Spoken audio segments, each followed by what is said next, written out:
कर चले हम फिदा जान वतन साथियों, अब तुम्हारे हवाले वतन साथी। हेलो स्टूडेंट एंड व्यूअर्स, मेरा नाम दीपक यादव है। मैं एक शिक्षक हूँ और शिक्षक होने के नाते हमारा ये दायित्व बनता है कि सामाजिक मुद्दों पर हम अपनी राय रखें। राय ऐसी हो जो तर्कसंगत हो, राय ऐसी हो जो विधिसम्मत हो, जिससे युवाओं के लक्ष्य प्राप्ति में आने वाली जो बाधाएं हैं उन्हें दूर किया जा सके, आबाद तरीके से वो अपनी लक्ष्य प्राप्ति कर सके। आज जो हमारे साथी भरत भूषण तिवारी के साथ हुआ है वो किसी भी क्रांतिकारी युवा के साथ न हो।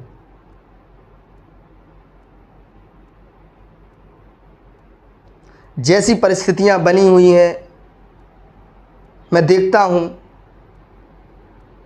कि युवा ये कहते हैं कि मैं भी कट्टा उठा लूँगा, मैं बंदूक उठा लूँगा, और लोग उन्हें सपोर्ट भी करते, हाँ ठीक है मैं भी तुम्हारे साथ हूँ और इस प्रशासन से लड़ाई करेंगे, बंदूक चलाएंगे, गोली चलाएंगे। तो मन में थोड़ा सा विचार आया कि ये धूल छटनी चाहिए कि इस तरीके से क्रांति नहीं हो सकती। इतिहास में हम लोग चले जाएं या आज देश काल की परिस्थितियों को देखा जाए तो हम ये पाएंगे कि क्रांति इस तरीके से नहीं हो सकती। भगत सिंह की बात करें तो साइमन कमीशन के विरोध में लाला लाजपत राय को लाठी लगी और लाला लाजपत राय की मौत हो गई। लाठीचार्ज का आदेश देने वाला एक अंग्रेजी अधिकारी स्कॉट था। भगत सिंह और उनके साथियों को पता चला कि भाई अपने लाला जी की मृत्यु हो गई है और उनको स्कॉट इसके लिए जिम्मेदार है, तो ऐसा करते हैं इस स्कॉट को गोली से उड़ा देते हैं। क्रांतिकारी सोच के युवा थे, 17, 18, 19 साल की उम्र में एकदम शरीर में ताकत और कुछ कर्ज गुजरने का जज्बा, बना ली प्लानिंग। स्कॉट तो बच गया, दूसरा जो अंग्रेजी अधिकारी था सैंडर्स, स्कॉट के धोखे सैंडर्स मारा गया, मार दिया सैंडर्स को। कुछ समय बाद उन्होंने दूसरी योजना बनाई कि लेजिस्लेटिव असेंबली में क्या करते हैं, बॉम्ब फेंकते हैं, जिससे कि अंग्रेज़ों का ध्यान हमारी तरफ आकर्षित हो कि आज बॉम्ब इन्होंने यहाँ फेंका है तो कल हमारे ऊपर भी ये फेंक सकते हैं। जिससे कि मतलब उन्होंने ये इसलिए आयोजित किया कि सरकार का ध्यान अपनी तरफ आकर्षित करें, और उन्होंने बॉम्ब बनाया और इस ऐसी जगह पर उसको फोड़ा जहाँ पर लोग नहीं थे। जनधन की हानि नहीं हुई। अपने आप उन्होंने अपनी गिरफ्तारी दी, इंकलाब जिंदाबाद के नारे लगाते हुए, लोगों को जागरूक करते हुए उन्होंने अपनी गिरफ्तारी दी और जेल चले गए। वहाँ उन पर मुकदमा चलाया गया। मुकदमा चलाने के बाद 1931 में उनको फांसी दी गई। भगत सिंह, सुखदेव, राजगुरु, इनको फांसी दे दी गई। चंद्रशेखर आज़ाद अल्फ्रेड पार्क में उनको जब अंग्रेज़ों ने घेर लिया था तो उन्होंने भी अपने गोली मार के, उनकी भी कहानी ख़त्म हो गई। भाई हमको ये पता चलता है कि जब जब आप सिस्टम, सत्ता के खिलाफ हथियार उठाएंगे उस समय आपकी आवाज़ को दबा दिया गया, आपको ख़त्म कर दिया। आपके ख़त्म होने के साथ साथ आपकी वो क्रांतिकारी, समाज सेवी, लोगों का भला करने वाली सोच भी ख़त्म हो गई। आज जो युवा देश हित के लिए अपने जीवन को बलिदान करने के लिए तैयार है, यदि वो प्रशासनिक सेवा में हो, संसद में हो, विधायिका में हो, किसी राज्य का मुख्यमंत्री हो, देश का प्रधानमंत्री हो, जिले का डीएम हो, जिले का एसपी हो, तो वो क्या कुछ नहीं कर सकता? जो भी हमारे युवा साथी हैं या ऐसे क्रांतिकारी बच्चों के माता पिता, उनसे मैं ये कहना चाहूँगा कि क्रांति जरूर होगी, जरूर आएगी, लेकिन इस तरीके से नहीं। आपको अपना तरीका बदलना होगा। आप हथियार उठाएंगे, आपको भरत भूषण तिवारी की तरह मार दिया जाएगा। वहां तो अंग्रेज थे, वो फिर भी उनके अंदर इतना था कि भगत सिंह को पकड़ के ले गए, जेल में रखा, फिर मुकदमा चलाया और सैंडर्स की हत्या के जुल्म में 302 में और तब उनको फांसी दी गई।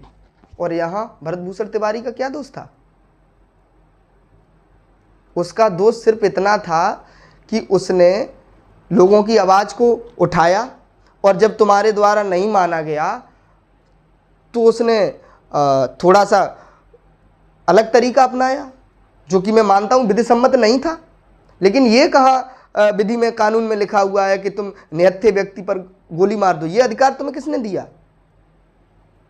आज की जो शासन व्यवस्था सरकार है, वो आपकी जरा सी गलती होने पर, जरा सी आपकी क्रांतिकारी सोच, समाज सेवी सोच, समाज को परिवर्तित करने की सोच को दबाकर खत्म कर देगी। इसके लिए आपको क्या करना है? भरत भूषण तिवारी के बारे में तो समझाई है कि उसकी कोई गलती नहीं थी।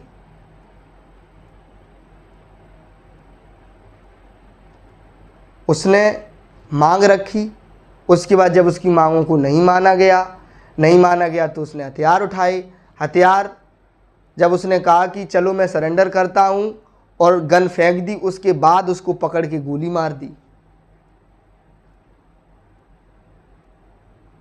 और भरत भूषण तिवारी जैसी सोच रखने वाला युवा जो अपने प्राण बलिदान करने के लिए देश पर तैयार है, वो शहीद हो गया। उस व्यक्ति की जान, ऐसे क्रांतिकारी की जान जो कि देश के लिए बलिदान देने को तैयार है, बहुत महत्वपूर्ण है। वो यदि प्रशासनिक सेवा में हो, वो यदि विधायिका में हो, वो यदि संसद में हो, वो यदि प्रधानमंत्री हो, वो यदि मुख्यमंत्री हो, तो क्या कुछ नहीं कर सकता?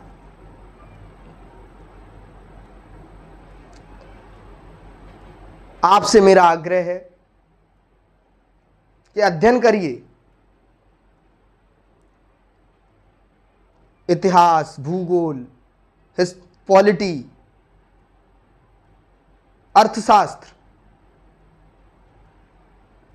विज्ञान, सब चीजों का अध्ययन करिए और अपनी सोच को एक धार दो, तर्क दो, जिससे कि आप अपनी बात को, अपनी राय को जिला स्तर पर, राज्य स्तर पर, नेशनल स्तर पर रख सकें, जिसमें तर्क संगत राय हो, तुम्हारी तार्किकता हो सोच में। आप दबे कुचले लोगों की आवाज को उठा सकें, आप मंच से बोल सकें। तैयारी करिए, प्रशासनिक सेवा में जाइए,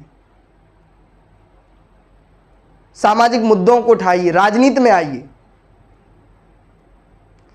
गांव के लोग ऐसे युवाओं को सपोर्ट करो, समर्थन करो, जिनके अंदर कुछ कर गुजरने का जज्बा है।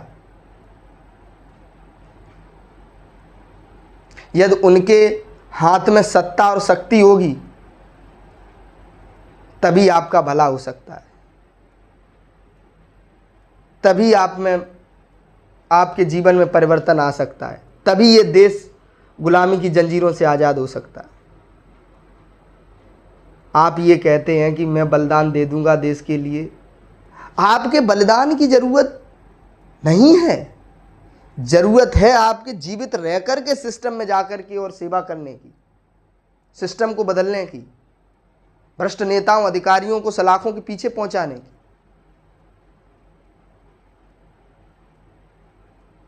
तो मैं आशा करता हूं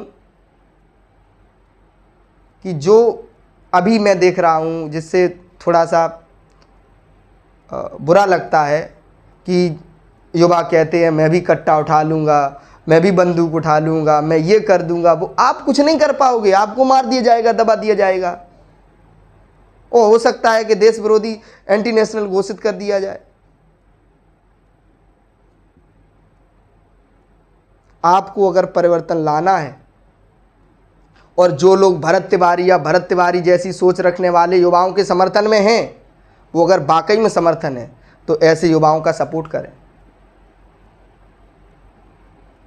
जब वो राजनीति में कदम रखें, जब वो प्रशासनिक सेवा में जाने की तैयारी करें, उनकी मदद करो, उनको बल दो, उनके हाथ में सत्ता और शक्ति दो।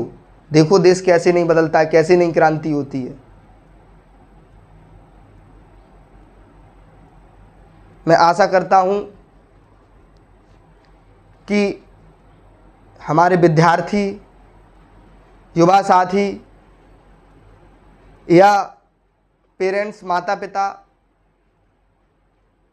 उनका कुछ विजन क्लियर हुआ होगा कि हमें अपने बच्चों को किस राह पे ले जाना है। आपको कोई नहीं रोकेगा, आप क्रांतिकारी बनिए, आप क्रांति लाइए, लेकिन इस तरीके से नहीं।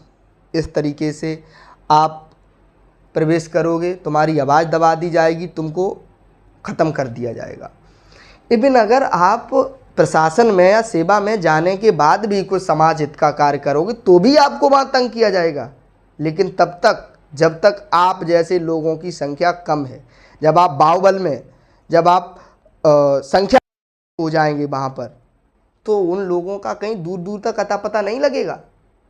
तो मेरा सबसे हाथ जोड़ के निवेदन है कि ऐसे युवाओं को सपोर्ट करें, समर्थन करें, उनको दिशा निर्देशित करें, जिससे कि समाज का भला हो सके और देश में कुछ परिवर्तन हो सके, क्रांति आए। आज की स्थितियों से आप अवगत हैं, कोई अछूता नहीं है आज की स्थितियों से। आज प्रधानी के चुनाव शराब, दारू, मुर्गा पे जीते जाते हैं। जितना बड़ा चुनाव उतना बड़ा खर्चा। तो ये कौन मंगा रहा है? ये दारू कौन मंगा रहा है? ये मुर्गा कौन खा रहा है? ये वोट के बदले पैसे कौन ले रहा है? आप, हम जैसे लोग ही ले रहे हैं, और वही उन नेताओं को बल दे रहे हैं। वो फिर तुम्हारा शोषण कर रहे हैं, तब तुम्हें दिक्कत हो रही है। तो अगर देश बदलना है तो खुद को बदलो, अपने अंदर की सोच को बदलो। ऐसे साथियों का, ऐसे युवाओं का सपोर्ट करो जो कि देश के लिए कुछ कर गुजरने का जज्बा रखते। धन्यवाद। भगत सिंह को समझोगे तो भगत सिंह ने कहा कि जो क्रांति की तलवार है उसमें धार विचारों के पत्थर से आती है। विचारों के पत्थर से रगड़ने में क्रांति की तलवार में धार आती है। अपने विचारों को प्रस्तुत करो, उनको इस तरीके से प्रस्तुत करो कि उन्हें सामाजिक स्वीकृति मिले, लोगों को अपने साथ जोड़ो और जनहित के मुद्दों पर बात करो, कार्य करो। सबसे पहली बात तो ये है, आप तब कर पाएंगे ये सारे काम जब अध्ययन करेंगे। ज़्यादा समय नहीं लगेगा, चीज़ों को लगातार अपने रूटीन में अध्ययन करें और उसके बाद जनहित के कार्य करें। तो अगर आप वास्तव में क्रांतिकारी हैं, युवा, आप किसी भी उम्र में, अरे भाई अगर आप 40+ हैं तो चुनाव लड़ सकते हैं। मतलब मेरे कहने का मतलब है 40+ होने का मतलब है प्रशासनिक सेवा में आप डीएम, एसडीएम, एसपी ना बन सके तो चुनाव लड़ सकते हो। और अगर आपकी उम्र है तो प्रशासनिक सेवा में जा सकते हो। आप जैसी सोच वाला युवा अगर सिस्टम में पहुंचेगा तो सिस्टम में सुधार होगा। तो तरीका बदलिए भाई। धन्यवाद। मैं आशा करता हूं कि अगर आप मेरे विचारों से सहमत हैं तो मेरी इस आवाज़ को उठाएं, युवाओं तक पहुंचाएं, जिससे कि उनका दिशा निर्देशन हो सके। आज भरत तिवारी के पिता का दर्द समझो। उनने बेटा खोया है, उन्हें नहीं मतलब किसी क्रांति से, लेकिन उनने अपना बेटा खोया, उनकी माँ ने अपना बेटा खोया है। लेकिन यदि यही भरत तिवारी प्रशासनिक सेवा में होते, जिले के डीएम होते, विधायक होते, सांसद होते और अपने कार्य को अच्छे ढंग से कर रहे होते, तो उन पिता का सर भी गर्व से ऊंचा उठता होगा। यदि आपका बच्चा ये कहता है मैं माता पिताओं के लिए ये कहता हूँ, यदि आपका बच्चा ये कहता है कि मैं क्रांतिकारी हूँ, मैं देश के लिए करूँगा, मम्मी पापा मुझे आपसे ये चाहिए, छुट्टी चाहिए, मैं देश के लिए कुछ करूँगा, भारत माता के लिए कुछ करूँगा, तो उसे ये कहो कि बेटा ये रास्ता नहीं, ये रास्ता अपना, मैं तुझे नहीं रोकूँगा, तभी तू कर पाएगा देश के लिए। और अगर ये रास्ता अपनाएगा तो तू खुद के लिए कुछ नहीं कर पाएगा, देश के लिए क्या करेगा। धन्यवाद। कहने के लिए तो बहुत कुछ है, लेकिन मैं अपनी बारी को यहीं विराम देता हूँ। आप इस वीडियो को शेयर करें, लोगों तक पहुँचाएँ, जिससे कि युवा एक गलत रास्ते पर जाने से बचें और जिससे वाकई में भला हो सकता है उस रास्ते को अपनाएं और देश का कुछ अच्छा हो सके, भला हो सके और इस गुलामी की जंजीरों से इसको आज़ादी मिल सके। हम गुलाम हैं भाई, अभी भी आप क्या आज़ाद समझ रहे हैं अपने आप को? पुलिस वाला आके आपको गाली देता है, 2 थप्पड़ लगा के चला जाता है, बाहुबली तुम्हारे गांव का है, वो तुम्हें दबा रहा है, ज़बरदस्ती तुमसे वोट डलवा रहा है, तुम आज़ाद हो क्या? नहीं हो। इन गुलामी की जंजीरों से तभी हटोगे जब आप ऐसे लोगों को, ऐसे युवाओं को सिस्टम में पहुंचाओगे। धन्यवाद।